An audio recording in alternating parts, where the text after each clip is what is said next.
They got a good morning? Come on, we can do this. Good morning, everybody. Hello, welcome to MIT. Congratulations on surviving the very minor snowstorm we had arranged. We used those to keep the riffraff out. So congratulations on making it here. But more seriously than that, thank you so much for making the effort to be here. Most of you heard from us like in the last 6 weeks, and it's really because we decided at the beginning of this year that many of these conversations that people are having about how are media ecosystems changing, what are the relationships between media and citizenship, how are different corners of the media affecting one another. These issues are getting so complicated, so fascinating that we wanted a chance to bring some of our favorite people together in a room. And so before I say anything else, I just want to ask Fernando Bermejo if he could stand up. Fernando, in the back of the room. Fernando Bermejo is the research director at Media Cloud, and he managed to put together a conference in 6 weeks to get all of us here to have a conversation. So let's have a round of applause for him. And while we're thanking people, I just really want to quickly thank, I believe Laurie Lejeune is standing right next to him. Laurie Lejeune and Dan Minty were responsible for organizing this. If things go wrong today, blame me, don't blame them. But if you have any problems, find the two of them, find me. We'd be happy to help you out. Anyone who's presenting, since a large number of the people here are going to be on stage, please say hi to Laird and his team at the back of the room. They are a crack AV team, and the reason we're doing that is we really want to get all of these wonderful talks out on YouTube. We want to have them be visible. We want to start a conversation around this. And we're taking advantage of the fact that we have this great room and a wonderful set of people in it to be able to have those conversations. So as such, everything here is on the record. Everything here is going to be blogged. It's going to be tweeted. It's going to be shared. Feel free to use the hashtag EMEMIT so that we can get some sort of a track record going around this. But after the fact, all the talks for this day and some of the talks for tomorrow are going to end up on the web, and it's a chance for us to keep sort of talking about them. My role here is A, to welcome you, and B, do the basic mechanics of being here.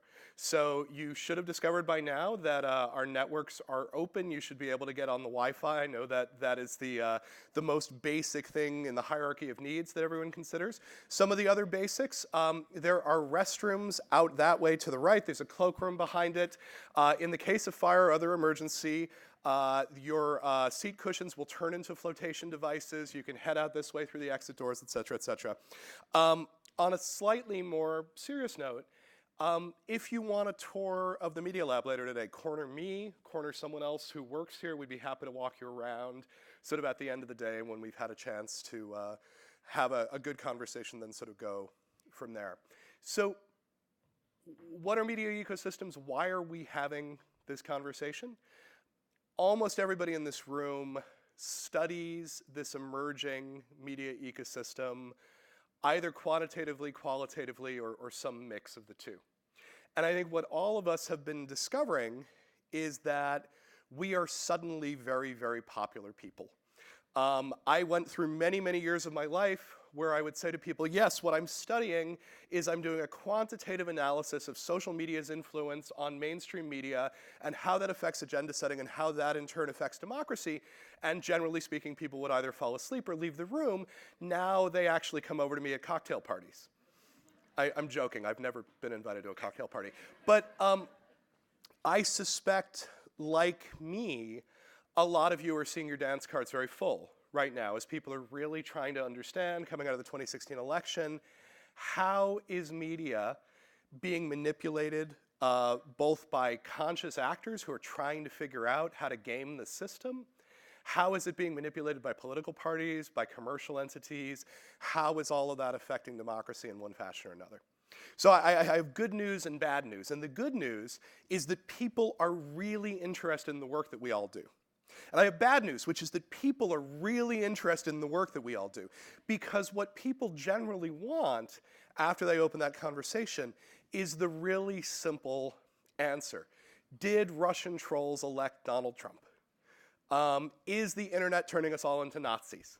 Are we becoming addicted and losing our minds? And by the way, can we fix it? And the reason we invited you here is that almost everybody in this room will answer those questions consistently with, it's complicated. And I think it's fine for the answer to be, it's complicated, because you know what? It's complicated. It's really complicated. And so what we wanted to do, the opportunity we wanted to take, was to bring together some of the teams here over at MIT and over at the Berkman Klein Center, but also bring in some of our favorite people. And it turns out we have a lot of favorite people, which means we actually have to like rent a hall if we want to do this. But this is a precursor, we hope, to something. And that something might be a larger conference that we do annually. That something might be a journal. It might be a working group. One way or another, what we really hope is going to come out of it is some sort of common ground, maybe a little common language, really increase knowledge of what each other is doing, and maybe some sort of a research agenda that a few of us can get together and try to figure out how to push forward with. So we've set this up so that you're actually not hearing a ton from me, from Yochai, from others. We're going to open it up. We're going to close it.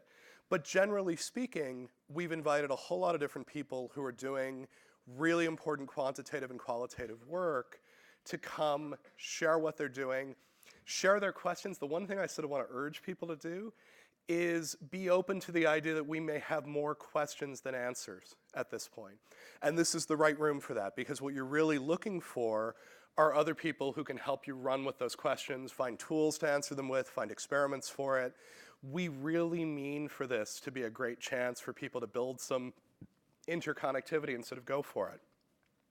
But I'm also hoping that we will come out with some better ways to talk about these things. And for me specifically, along with my friend Deb Roy, I'm spending a lot of time lately with the Knight Foundation because they have a commission that's looking at media trust and democracy. And it's a wonderful group of incredibly smart people who are trying to cope with a media ecosystem that's changed really radically. It's an ecosystem that as recently as about 20 years ago was super simple. You could model, almost as simply as this. Someone produces media, someone, either the same group or someone else, ends up distributing it. It goes out to an audience and something happens. So even this model obviously was broken, right? Because the answer is you don't actually care about just an audience. We care about citizens. We care about people who get information, who then figure out how to do something with it. Whether they go out and vote, or whether they march or protest, they do something with that information that's coming out in the world. But we also know that this model no longer accurately describes our world. The model that we're living in might look maybe a little bit more like this. Someone, a vastly larger set of people, produces media. It's now trivially cheap to distribute it. And so distribution is also discovery. Because the scarce commodity is attention. And so helping us figure out what we should pay attention to becomes an important piece of it. The citizens who are receiving this are a huge part of that model, helping us figure out how to discover it and redistribute it. They also are producers of media. And so we've got two feedback loops here that frankly sort of change everything. So first of all, we have this experience we all know about. Content can go viral. People start pumping it up. People start paying a lot of attention to it. We also have this experience that people as citizens can react to content in two ways. They can amplify it or depress it. They can also create their own content and put it within the cycle, and then it all goes around again. So here are at least 4 problems that I see people working on within this space. The first problem is that this cycle itself may not be very good for us. Tristan Harris is out there sort of making the argument that these devices and the experience of social media through them is basically the same sort of experience that we get from interacting with gambling machines, that we get hooked on this, we end up spending too much time on this, it's not necessarily time well spent. For me, not necessarily the most important problem. I think it's probably real. I'm not sure that the people in this room are the best to solve it. But I do think it's worth thinking about if we have a citizenry of people who are addicted to participation in this cycle, they may not be the most engaged, the most participatory citizens we would hope for them to be. Second problem, we introduce this structure and suddenly investigative journalism, local journalism, accountability journalism may not work anymore. That once we have essentially changed who gets to distribute, suddenly that distribution and discovery power becomes all of the power rather than the production power. So it's possible the problem too in this is that we're killing off independent journalism. Again, Media Lab here, Sloan School is over there.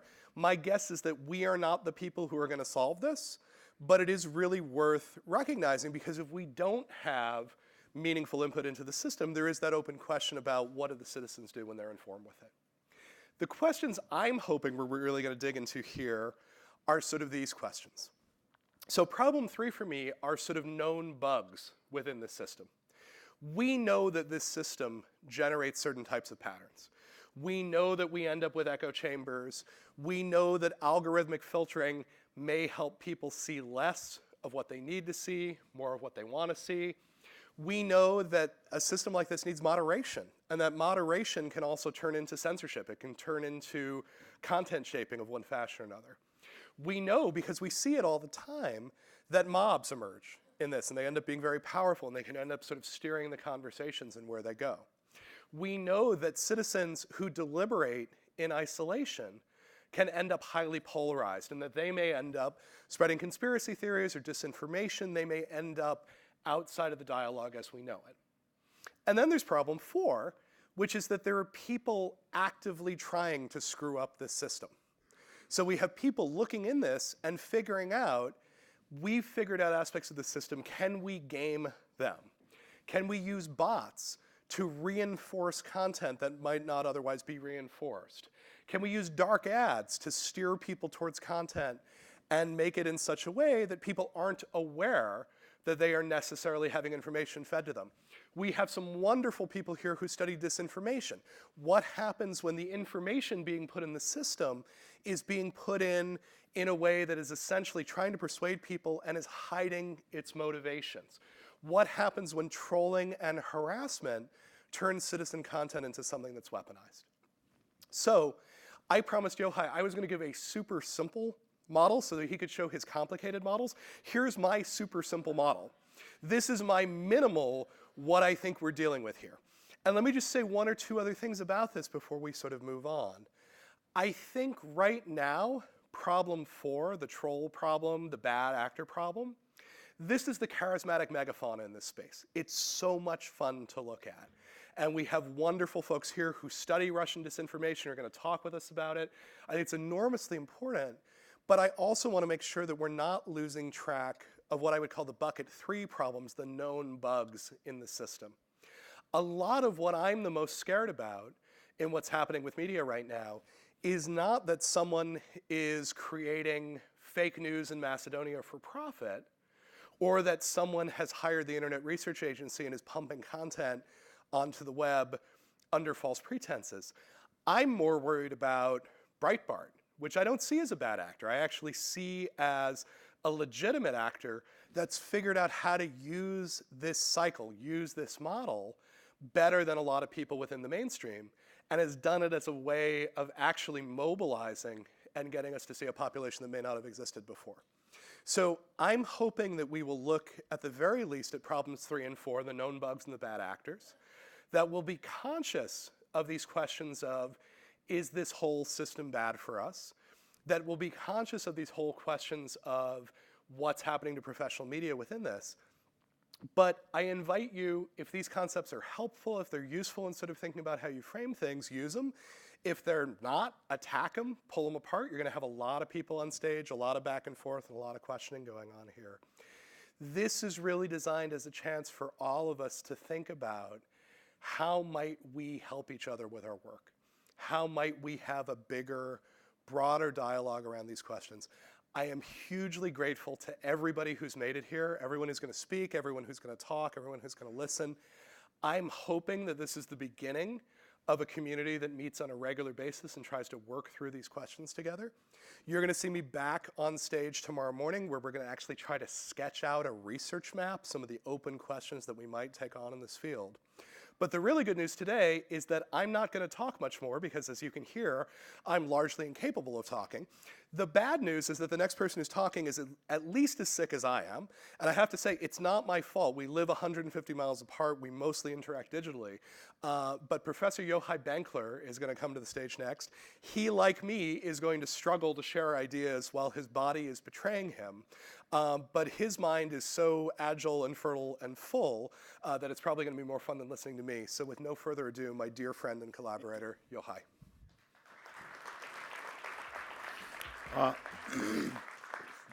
Thanks, Ethan. Any Italians in the room?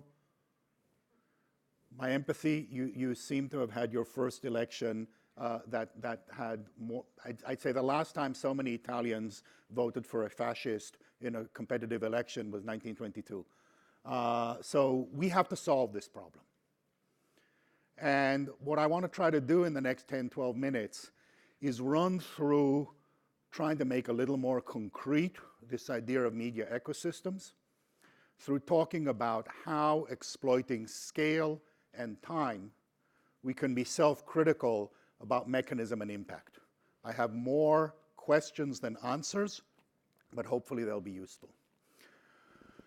Scale, micro, meso, macro, micro. We try to zoom back. And this is basically the entire election period, 18 months, about 2 million stories sized by Twitter. Something that pops out immediately is the central role of Breitbart that Ethan focused on. This is from our study a year ago. And part of what we can do by zooming out to the macro scale is try to compare significant periods. If you look at this, the same data in a very initial way, looking at the first year of the Trump presidency, suggests a much tighter integration of everyone from the center all the way to the left, and an even greater drifting away of the right, with Fox catching up with Breitbart as sort of a dual anchor of the right, but a really highly asymmetric media ecosystem. We can sometimes zoom to the meso level to understand subsections. So if you look at this study of the right wing around the Clinton Foundation stories in the 4 months before the election, what you see very clearly is that in August, when the mainstream media was largely focused on Clinton and the appearance of impropriety, you see the right wing essentially becoming very sparsely connected and connected primarily by getting accreditation from the mainstream media. But both before and in particular after, as the election comes closer, it becomes a densely interconnected group that is telling stories that can no longer generalize to the general population. It's when the Clinton Foundation in this framework becomes, Clinton sold us out to the Arabs and the Muslims. And you just see it by looking at this meso level. And then you can dig all the way down to the micro level. This is a bimodal map that Hal developed of all of the emails on WikiLeaks from all of the various dumps and all of the sources that had stories that directly linked to them. And you can look at specific controversies and diffusion, and you see that things like crazy spirit cooking or Clinton-funded ISIS have very distinct right-wing only replication. But when you start to look at things like I have a public and a private position, you begin to see that it transcends. So what the topics are, how they diffuse down to the micro level, and looking at all of these levels in order to try to understand, but also understanding that things that really stay very limited within the Donald have interest as object of study locally, but aren't necessarily going to cause the large-scale diffusion. The second degree of freedom, obviously, is time, and again, across different scales. This is something we learned in our very first study on Sopa Pepa, that when we looked at the whole thing, it looked like Reddit was huge, Wikipedia was huge, but most of the purchase on the dynamics we got from weekly and bi-weekly slices that showed the dynamic of mobilization around suddenly it's AmericanCensorship.org. Reddit shows up when it's a boycott of the domains very late in the game. And time really is the critical dimension at any scale for understanding the dynamics of the system. This can be very long time scales. This is coverage of Uranium One, the idea that Clinton sold uranium for donations to the Clinton Foundation and speaking fees for Bill around uranium over an almost 3-year period. You see there's a very early spike when Peter Schweitzer comes out. There's the stuff that we knew about during the campaign is actually very small, And then there's a sudden resurgence in October 2017, October, November 2017. What's that about?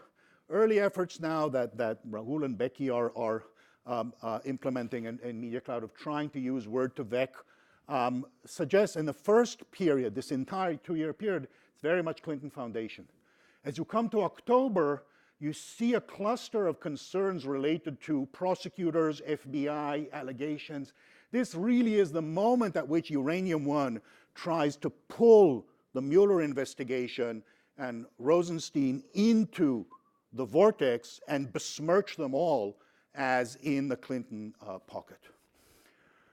Time also lets us create links between media that are not otherwise linky or in the same data set.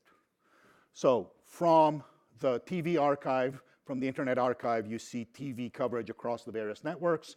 You see online, very close correlation, still obviously very coarse because the tools are not yet implemented. But as a general sense, understanding something big is happening on TV at this time. And then all the way down to the micro, this is something that Justin Clark over at Berkman in our team is working on, of actually being able to bring cross-media micro time of diffusion of specific things. This is Release the Memo from January, and trying to create a system that will allow to see this is the moment it came on Instagram, this is the moment it came on Reddit, this is the moment it came on Twitter, this is the moment on 4chan, this is on public Facebook pages. It's very much in development, but trying to have diffusion dynamics at the micro level of the very specific all the way to the macro level, and trying to understand how these things connect. How do we start to use these things to understand mechanism and impact? If we take the same suspects, the threat matrix that Ethan talked about, and locate it at this point in a space from political to commercial motives and from centralized to decentralized actors, what we see very much is that we have actors in all of these quadrants. I won't go into details, you know them all. Let's take, for example, Facebook. So here's an image, again, that we already presented in the CJR piece, in the summer report we came out with. Breitbart, this caught people's attention because Breitbart is huge here. This is node-sized based on Facebook, architecture based on co-tweeting by the same person on the same day. Breitbart is huge. It's central. And so that suggests Facebook is really important. It suggests that partisan media is really important rather than some of the others. Obviously, it's just an initial suggestion. Now, look at what happened this year. This is the same structure of the network and the same node sizing for the year beginning January 20th on the inauguration. Much less energy on the right, much more energy in the center, but collapsed around, even though you see Occupy Democrats is quite big over here, sort of the left equivalent of the Facebook clickbait crazy. But central is attention to the traditional professional media. That matters an enormous amount. If we take, as we do, the story that Trump supposedly raped a 13-year-old in a Jeffrey Epstein orgy, and the story that Bill Clinton and even Hillary participated in Jeffrey Epstein orgies, you see very clearly that when you look only on the Facebook crazy media, the pattern is symmetric. There's as much crazy on the left as on the right. Once you actually look to more authority-based metrics like in-linking, no symmetry at all. This is what Trump gets, this is what the Clinton story gets. The other thing that you see is that even though Facebook looks a little bit, that's the central one, Facebook looks a little bit like, in fact, it's symmetric, even though it's not. Once you move to Twitter or in-links, you see a persistent across these media differentiation. So that loosens and weakens somewhat our sense that Facebook is unique in this sense, and perhaps loosens also our sense that technology and the algorithm centrally as opposed to something more institutional or cultural. Similarly, this story on True Pundit, at least in our set, looks like the most tweeted story among the stories that link directly to the WikiLeaks across all of the various leaks. Only Russia Today and one more actually are interested in this. I would be shocked if we had a decent ground truth on Russians that the tweets around this story were not Russian. And yet, if a Russian bot tweets in the forest and nobody hears it, has it tweeted? So that's something we need to really understand, transmission from the micro ecosystem to the macro. Uranium-1. Again, remember we talked about, the other thing that's become very clear is that YouTube is really important. And we see this also from the Pew data that YouTube is really important. But what is going on? When you actually dig into what's here on YouTube, what you see is that it's mostly Hannity, some Lou Dobbs, a lot of Fox and Friends, and persistent repetition of this new storyline that Mueller and Rosenstein were involved in this cover-up, and the media are involved in the cover-up. So it is true when we focus on the shit racists that they get tens of thousands of views. How do we locate and understand the relative impact of these crazies? I assume, Joan, you know these people. You're familiar with them. And yet, how do you put them in context of Fox and Friends running Russia got 20% US nuke industry under Obama? Again, the TV. And the question also of this sense of epistemic crisis coming from the Uranium-1 story. If you look at the General Social Survey, you really see a bifurcation from the late 90s on between Republicans and Democrats. Independents are basically 40-40-10, give or take, or 50, or 40-some, 10, so they're about an average. You see the bifurcation in the late 90s. You see from the last year a massive difference between Democrats and Republicans in trust in media increasing. And you find in the same story that was most shared on YouTube by Hannity, he has this segment on all of these terrible media, the fake news media that are hiding the scandal.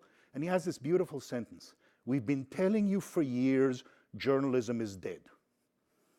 Then who killed it? So we come back to trying to map the usual suspects.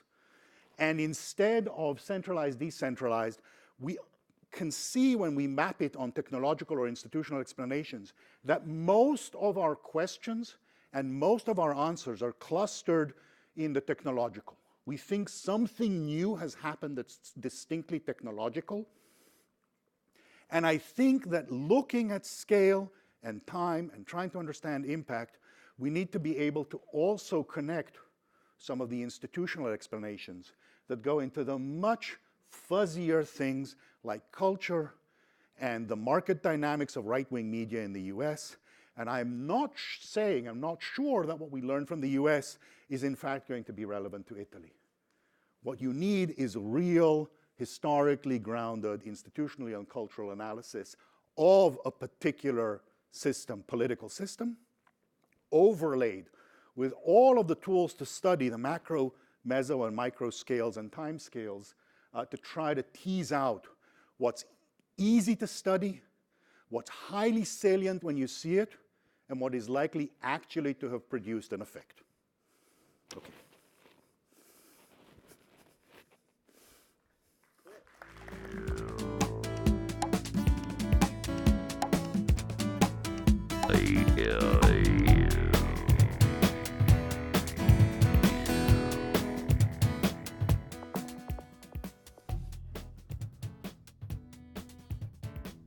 For Yochai, in the unlikely event that you have any questions for me, feel free for that as well. Come.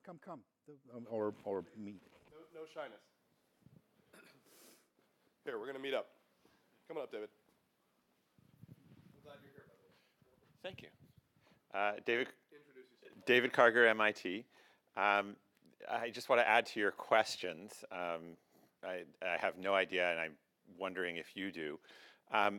To what extent these sites that you're talking about, like Breitbart and Fox, are reflecting or are creating the sort of information flows that you're talking about, right? If we didn't have these large organizations and people were kind of just left to their own devices to speak to their friends, would we see the same kinds of flows of disinformation, or is there really is it really in large part due to the existence of these organizations that aim to push information around?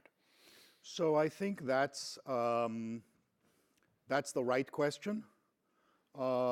We are working on that by looking at distinct versions of stories that did or did not diffuse through meso and macro level major nodes.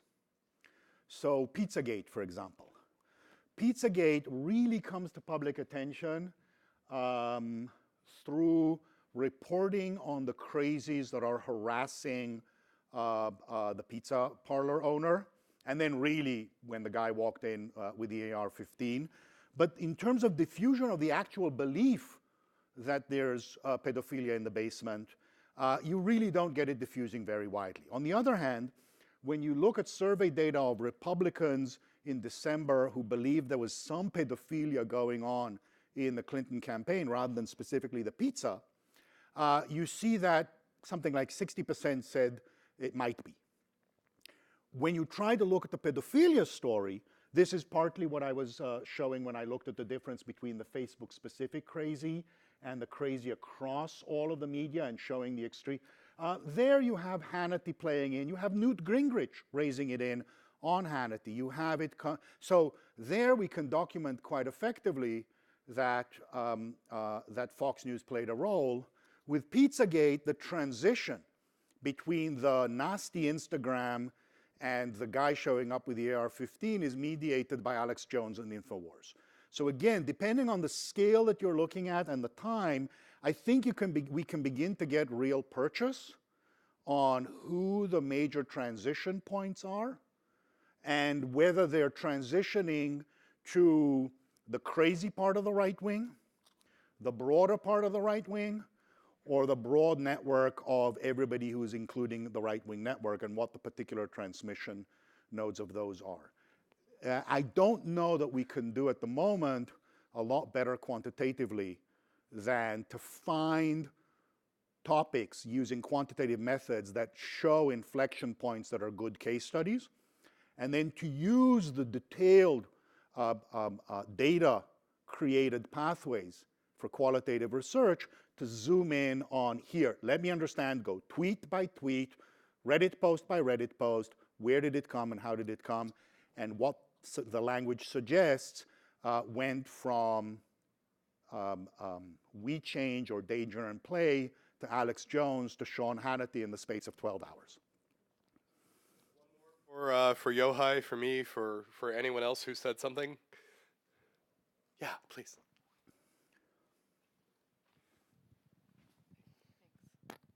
Thanks. That was really interesting. Introduce yourself. Oh, sorry. My name is Rebecca Larson. I'm a grad student across the pond at the original Cambridge. And I was with Civic last summer. So I just wanted to ask you about the cross-media approaches. I think that's really fascinating, but I'm wondering if you tried to look outside of social media platforms and offline entirely, like talk radio. In the context of the U.S. elections, I think played a huge role. So what have you done? What would you like to do with that? Talk to Deb in the back. He's doing it. So what we're so television is starting, and hopefully the effort of trying to integrate the television archive with the online archive is part of what you saw there using time as a linking. But Deb, do you have that? Do you want? Is that something? No. I mean, you're absolutely right. It's hard. We are working on talk radio. I'll make a couple of comments about that later this morning. And previously, we've done extensive work in linking social media to television. In fact, we ended up building a company called Bluefin Labs. There are opportunities to find very nice and clean causal relationships. When you have a broadcast medium and you look at timing and semantics, you can actually with quite good reliability infer when one piece of content spurs another or spurs or triggers comments on Twitter, social or other public social media. Twitter is the easiest, of course, to mine and see. So there's at least some work that has been done, but I think a lot more. So I think Yochai is totally on the right path to be looking for these, and causal inference algorithms as well that are quite sophisticated to infer what's driving what in terms of agenda setting. But I think at the same time, something like causal inference is going to be critical because there are parts of the ecosystem that we're never going to be able to directly monitor. It's really hard to imagine how we ever monitor personal email in a way that isn't massively invasive. In the world that I work in, which is mostly non-US media, things like closed WhatsApp groups have become where these conversations happen. You're not going to get access to those, and you probably can't ethically get access to those. So trying to figure out, can we predict the presence of a planet because of its gravitational field rather than observing it directly is going to be one of the big things that we have to start working on. But these are exactly the sort of questions that we want to be engaging with today. Yochai is around today and tomorrow. I hope you'll corner him and other members of the team who worked on that great 2016 elections paper. One more time for Yochai Benkler. Okay. So we're going to just go right into this. And